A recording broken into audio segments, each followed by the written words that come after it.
계속해서 130편까지 성전에 올라가는 노래, 하나님 앞에 예배당을 향해서 가는 순례자들이 부르는 노래 모음집이라고 그렇게 보통들 얘기를 합니다.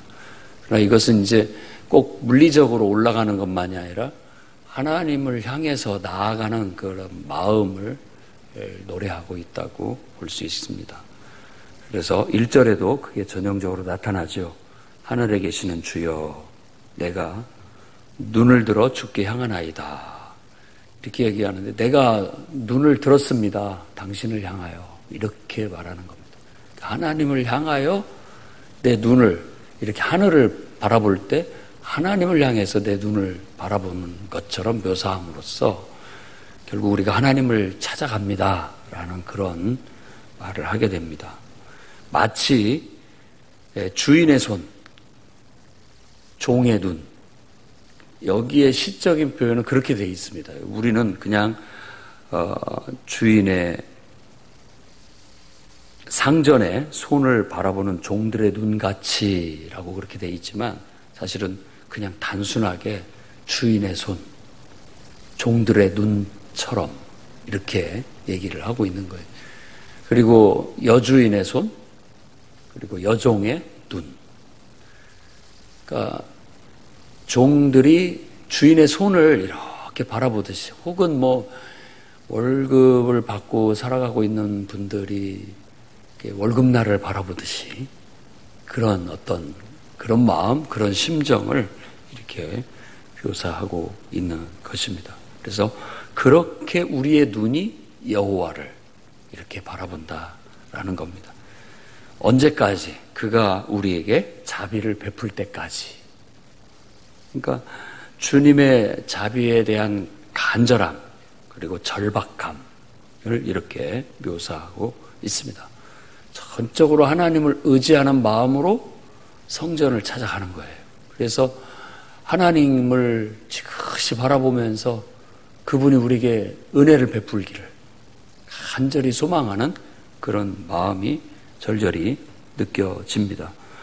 3절에 당신은 우리에게 자비를 베풀어 주십시오.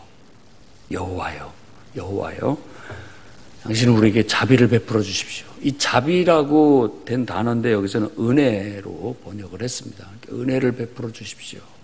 제발 저에게 은혜를 베풀어 주십시오. 은혜를 베풀어 주십시오. 2번 반복을 합니다. 왜냐하면 제가 지금 심한 멸시가 우리에게 넘치고 있습니다. 그러니까 심한 멸시 가운데 멸시가 우리한테 너무나 많다. 멸시 혹은 모욕 뭐 그렇게 얘기를 하는데 비참한 상황을 말하는 거죠. 우리 인간들이 뭐가 비참하냐라고 하지만은 다 이건 주관적이고 개인적이어서요. 남들이 보기에는 그럴싸 보이지만 자기 자신은 항상 비참합니다. 그게 사람이에요. 거울을 보면 남들이 봤을 땐 다 예쁘다고 하는데 자기 눈에는 항상 자기 결점이 보여요. 안 예쁜 부분이 보인다고요. 그게 사람의 심리죠. 우리가 하나님을 찾고 의지하는 것은 흔들리는 우리의 영혼이 하나님 앞에서 하나님을 의지해서 바로 서려고 하는 몸부림이고 또 그런 기도라고 볼 수 있습니다. 아마 이걸 이스라엘의 역사에 비춰보게 된다면 이스라엘이 이방 나라들에게 처처하게 짓밟히고 나라가 망하고 포로로 끌려가서 고통당하는 그런 비참한 상황을 유추해 볼 수가 있겠습니다. 그런 비참한 상황 가운데 그러면서도 우리의 눈이 하나님을 놓치지 않는 거예요. 그러니까 이건 신앙이죠. 하나님을 끝까지 바라보려는 그런 마음. 그리고 또 하나는 이런 비참한 상황 속에서 비참한 것들을 바라보느니 하나님을 바라보는 것이 훨씬 낫습니다. 비참한 상황을 묵상하고 비참함에 빠지게 되면 결국 우리는 그것에 매몰돼서 일어설 수가 없습니다.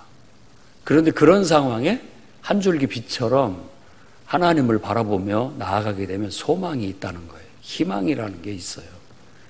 그리고 우리 영혼이 숨을 쉴 수가 있습니다. 편안한 사람들은 잘 몰라요. 편안한 사람들, 그러니까 안일한 자라고 했는데 이 안일한 사람들은 편안한 사람들이에요. 속 편한 사람들은 내가 왜 저러나 생각하면서 우리에게 조소를 보낼 수 있습니다. 교만한 자들도 우리를 멸시할 수 있죠. 그러니까 그런 사람들은 우리의 속을 몰라요. 내가 어떤 상황인지 어떤 심정인지를 알 수가 없죠. 그러나 그런 그 사람들의 눈빛 또 그 사람들의 나를 향한 그런 멸시와 조롱, 모욕 이런 것들이 내 영혼을 파고드는 거예요. 우리 영혼을 파고드는 내 내면으로 그런 것들이 이렇게 들어온다라는 거예요. 그렇기 때문에 더욱더 그런 것에 내가 휩쓸리거나 그것에 내가 포로되지 않기 위해서 더욱더 간절하고 또 절박한 마음으로 하나님을 바라본다라는 겁니다. 기도가 어쩌면 그렇습니다. 우리가 하나님 앞에 기도 드릴 때 바로 그런 마음으로 하나님께 기도를 드리는 겁니다. 기도는 우리의 숨을 쉬는 거예요.